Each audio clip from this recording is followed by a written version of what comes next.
Yeah. Alright. Let's do this. It's me again, Alicia nyo, mga minamahal. Sabi ko na.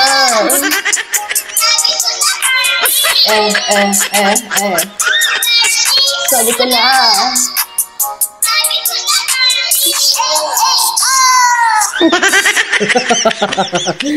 Ay, no, mga minamahal. Na-miss talaga ni Mima ang sumayaw, no? So, ngayon, sige. Meron tayong pag-uusapan.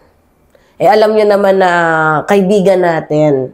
Itong si former Senator Antonio Trillanes. Diba? Na dating hindi din natin ine-expect. Diba? Dati basher tayo eh. Trililing, tinatawag natin. Tapos ngayon, tumaas talaga yung pagtingin ko sa kanya. Highly respected the way na pinaglaban niya ang mamamayang Pilipino at nabulag lamang ako dito sa propaganda ng mga Duterte. Kaya kung sino man ang kanyang i-endorso, abay, syempre, una, titingnan naman natin ang credibility ng taong yun, kung deserve ba. Pero sa aking nakikita, yan o, Senator Ontiveros, yan daw po ay alas ni Trillanes para matalo si Vice President Sara Duterte bilang presidente ng bansang Pilipinas on the national election. Kasi, you know what mga minamahal, papalapit na ng papalapit ang halalan. Diba? Kaya itong si Sara Duterte, todo na, tinutodo niya na. Diba? Ang bawat salitang paninira dito nga po kay President Bongbong Marcos. At malinaw din naman na itong si Senator Risa Ontiveros, lumilitaw na din ang kanyang pangalan. Diba? Especially kung hindi ma-elect itong si Mayor Vico Soto, pag hindi ma-aprobahan yung 35 years old, we have no other choice rather than Senator Risa Ontiveros. Kasi sa kanyang, yung kanyang leadership ba, talagang, sympathizer siya, mga minamahal, bawat mamamayang Pilipino ay nagbe-benefit sa kanya.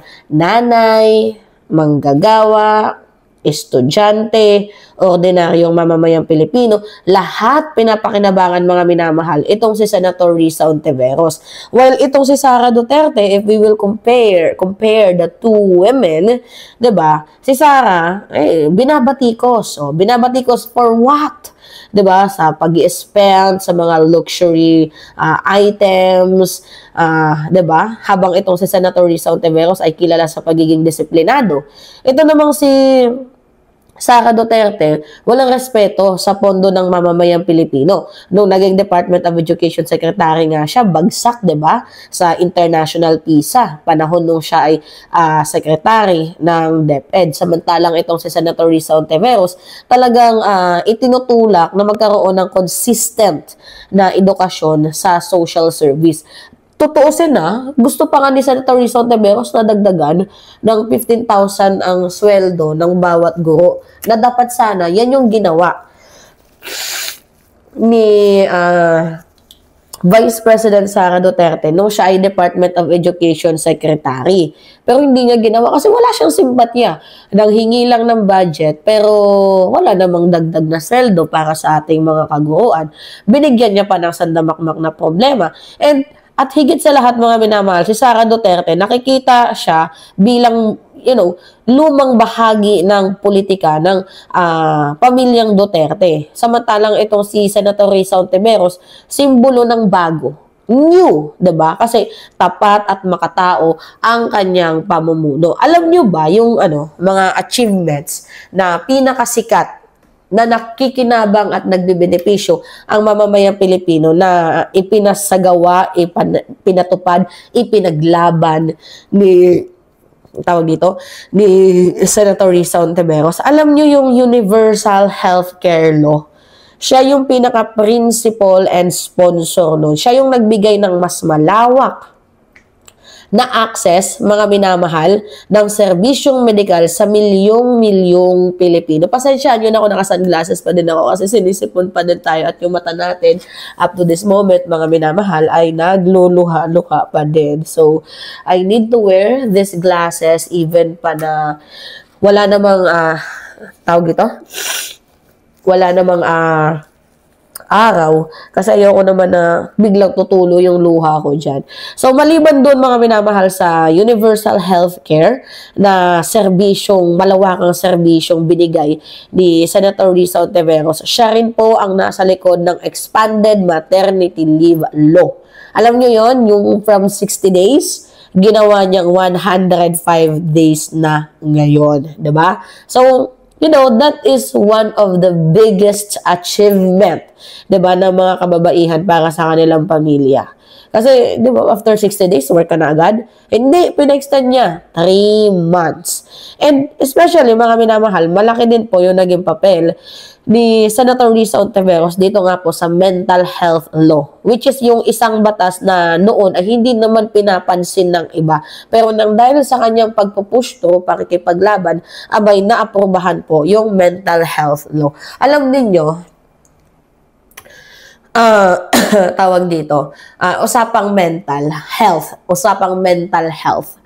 Madami mga tao ang nagsasabi na, ay, depression lang yan. Wag mo kasing isipin. Guys, si Mima Alicia ay nag-undergo po sa depression stage. Tingnan ninyo, I have a medicine na magpapatunay na si Mima Alicia ay nag-undergo sa medication. Yan o. Yan. And ito yung mga gamot ko. Papakita ko sa inyo. Alright. Ito. Revotril and quetiapine or quetiapine. So, yan po yung mga tinitake kong gamot. Bakit? Kasi I am on the pace na kung saan nagkakaroon ako ng depression, which is naiyak tuloy ako kapag kinakwento ko yung depression stage ko. Wala na akong ibang hindi naman, wala akong problema sa financial, wala akong problema sa sa pera. Ang problema ko is yung mental health ko talaga. Like, nape-pressure ako sa goals ko sa buhay. So, sa sobrang pressure ko sa buhay, na umaabot na sa time na ma-achieve ko ba to, makakaya ko pa ba to, hanggang sa nade-depress na si Mima. At one time, dapat matagal na akong patay, last month pa. To be honest, kinukwento ko sa inyo, dapat last month pa akong patay. Pero, I am here, matapang sa vlog. Pero, kung iaano niyo yung feelings ko, 'di ba? Kung mag-open forum ako sa inyo, talagang I am on my depression stage na kung saan kapag may problema ako, wala na akong iniisip kundi magpakamatay. And this medicine, ito yung lumiligtas sa akin para hindi ko na ituloy yung suicidal attempt. Kasi, tawag dito mga minamahal, siya yung nagpapakalma at nagpapatulog sa akin. Kaya, sa mga nagdaranas ng ng mental health problem, cheer up, 'di ba? Sa mga kagaya ko, cheer up sa inyo. Sana malagpasan natin 'to. Kasi yung pinakamahirap na sakit mga minamahal sa buong mundo is yung depression. Kasi hindi mo siya pwedeng gamutin lang eh. Sarili mo lang ang makakagamot dyan. And I don't think so kung kailan magagamot ng sarili ko yung mahihil ko siya. Alam ko yung kagamutan, pero hindi ko alam kung paano e-execute. So, sabi nga ang advice sa akin, one moment at a time. So, wag kong i-pressure sarili ko. Alam ko yun. Pero may times din na ang dami kong what if. Kaya dumarating ako sa phase na nade-depress ako. And that medicine saves me. And kaya nakikita ninyo, araw-araw pa din nagko-content si Mima. So anyway, diba, napadaan tayo dito sa mental health law. Kaya salamat dito kay Senator Risa Ontiveros. Bukod pa dyan mga minamahal, consistent din itong si Senator Risa Ontiveros na tumindig. Tumindig saan? Siyempre, tumindig siya at consistent siya sa pakikipaglaban sa mga abusado. Oo, sa kababaihan, sa kabataan. Lagi siyang nasa frontline para nga po sa pag ang pinag-uusapan dito is yung karapatang pangtao. Kung tutuusin nga, sabi ko sa inyo, halos lahat po ng mamamayang Pilipino, nanay, laborer, student, ordinaryo Filipino, nakikinabang sa mga pinaglalaban ni Senator Risa Ontiveros. Kaya, 'Di ba? Kung gusto natin ng isang good governance, hindi kurakot, hindi pabaya, hindi pang showbiz lang, si Senator Risa Ontiveros lamang ang tanging kasagutan dyan. Although we do not know kung tatakbo ba talaga siya, pero isa na din siya sa mga choices ko.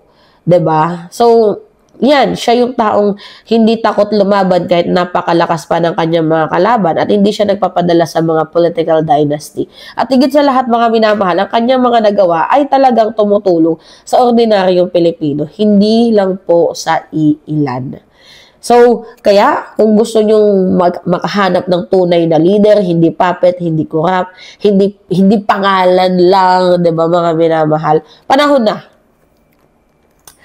para linisin natin ang leadership. Tingnan lang natin kasi wala naman pong ini-endorse si President Bongbong Marcos Pero pag meron siyang i-endorse, then why not, diba? So again, it's me, Alicia Nyo, nagbabalik muli para sa ating panibagong video. Ingat mga kababayan!